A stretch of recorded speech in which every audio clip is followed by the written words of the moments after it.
Welcome to Friday Friends, RI Elder Info's weekly look at the organizations and individuals providing resources for Rhode Island seniors, caregivers, and professionals.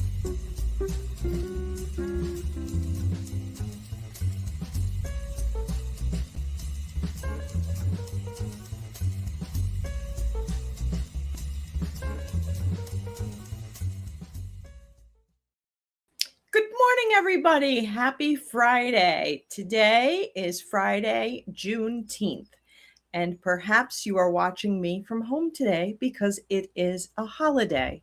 It's a holiday that recognizes that after Emancipation Proclamation, individuals who were enslaved in Texas were not informed that they were no longer slaves for 2 years after they had received freedom. And so today we honor that error in American history. And today I want to talk to you about aging while Black. And you're all saying, but Deb, you're white. And you're right. And it is something that is also going to make this conversation a little more important. So stay tuned. I am always happy to say that we are a 501c3 nonprofit. We could not do this without the support of our sponsors. So a huge shout out to 321 Media, United Healthcare, Rhode Island College, Social Enterprise Greenhouse, and especially CareForth. CareForth can offer you the opportunity to be paid to care for your loved one. Here's a message from CareForth. Caregiving, first of all, is the most selfless act. You're just on 24/7. In order to do all that, you need someone to make sure that you, as the caregiver, are taking care of yourself. And nobody cares for your family like you do. You love them. The whole program is amazing to get paid for something that you would do even if you weren't getting paid. You're not just one person, but you have a whole team behind you, and we're all here to help. So I think a lot of times when we consider changes in society in relation to equity and inclusion and diversity, we think of those as things that have happened long ago. And we don't necessarily think of the impact of racism and systemic barriers may have had on aging experience and on our health. We think of it as like way long ago in the past. But the impacts of systemic racism are something that impacts our older adults as well as some of our younger adults right now. If you think about it, was only as far as I believe it was the 1980s, 1990s, that there was something called redlining, where if you wished to purchase a house and you were an African-American individual, you couldn't get a mortgage unless you were trying to buy a house in certain areas that perhaps were less desirable. You can look up the details in the history. Google is really good for that. It was not that long ago in Rhode Island history that houses were burned when they were owned by individuals of color because those people were not wanted. If you wonder when and where that was, it was only in the 50s. That's not really all that long ago. And you're saying, are you sure, Deb? Look up Scalloptown in Rhode Island. Read the history. Now, when you think about the experiences of someone who might have been born in the 30s or 40s, individuals who experienced firsthand separate and unequal education, separate and unequal healthcare, and we say, oh, it's so much better now. Well, there's lasting impacts on health when you've encountered that kind of situation. For example, if you have grown up in an area that is less desirable because that's all that society would allow you to live in, then perhaps you did not have access to adequate food. Indeed, right now, today, there are areas of Rhode Island that are food deserts. They don't have regular grocery stores that offer a full selection of fruits and vegetables and healthy food. We are seeing a lot of opportunities to cut programs that allow organizations to provide proper nutrition. Some of our food programs into our schools are being cut, things like that. And we don't necessarily always think about the impact on our health. So say you grow up in an area that geographically is less desirable, and now you have perhaps less access to adequate food or appropriate healthy food. That can lead to health consequences, an increase in, say, asthma and lung diseases. It's found that if you are consuming food that's not necessarily great for you, and I can't offer you legal, medical, estate planning advice, but overconsumption of improper food can lead to diabetes, obesity, and those things can lead to greater health consequences. Diabetes can lead to heart disease, and diabetes and heart disease often leads to stroke, particularly in the African American community.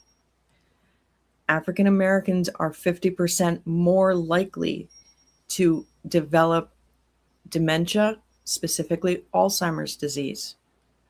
And when you think about the combination of diabetes and heart disease and the risk of stroke and the impact that that has on one's brain, it can sometimes be tracked back to what has been the history of where have you been? What has been your opportunity to access the healthcare that you needed or the nutrition that you needed?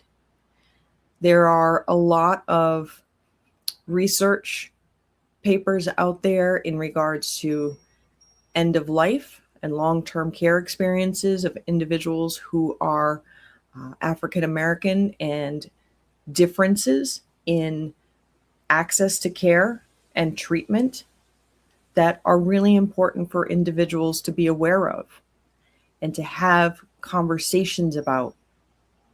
But not everything is doom and gloom. In the African American community, for many generations, I would say going back to the start of the country, well before that, there is a sense of community, there is a sense of family, and a work towards collective good that has a protective factor. Individuals are looking out for each other. They have experienced a system that does not look out for them. And so for our community, they look out for each other. And that is a benefit that many communities do not have, unfortunately. And as we look at Juneteenth, and we think that it's something that was something so long ago, but it gives us a nice holiday, a 3-day weekend in the summer, and we look at it that way. It's important to remember that some of the systems that were in place are still in place today that cause disparities around healthcare, around access to adequate nutrition, that cause barriers to transportation to get to the doctors. And sometimes those barriers are unfortunately impacting our communities of color, our friends and our family who are not looking like me. And so I want to make sure that everyone knows that here at RI Elder Info, we recognize and celebrate the diversity of every human being who is aging.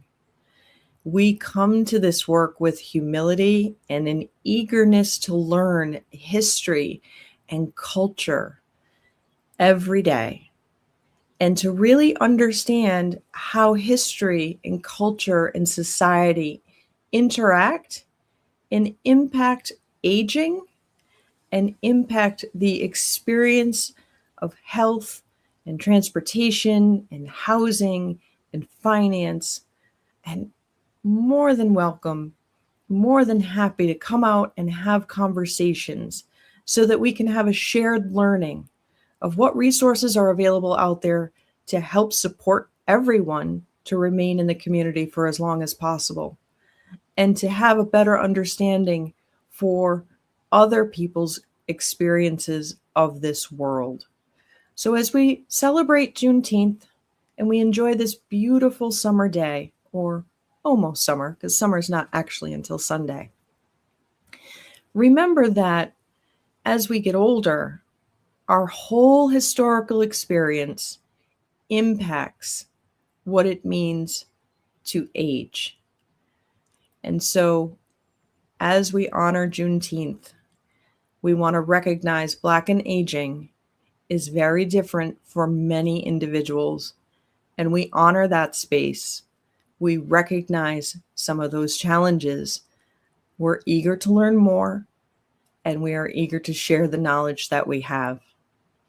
So I hope you all get out to see this beautiful weekend that is about to begin. I look forward to seeing you all again next time. If you'd like to have a community conversation, reach out to me. I am more than happy to have the conversation with you. Give you a presentation on what's out there, how you might be able to set things up to protect what you've worked so hard for over your lifetime.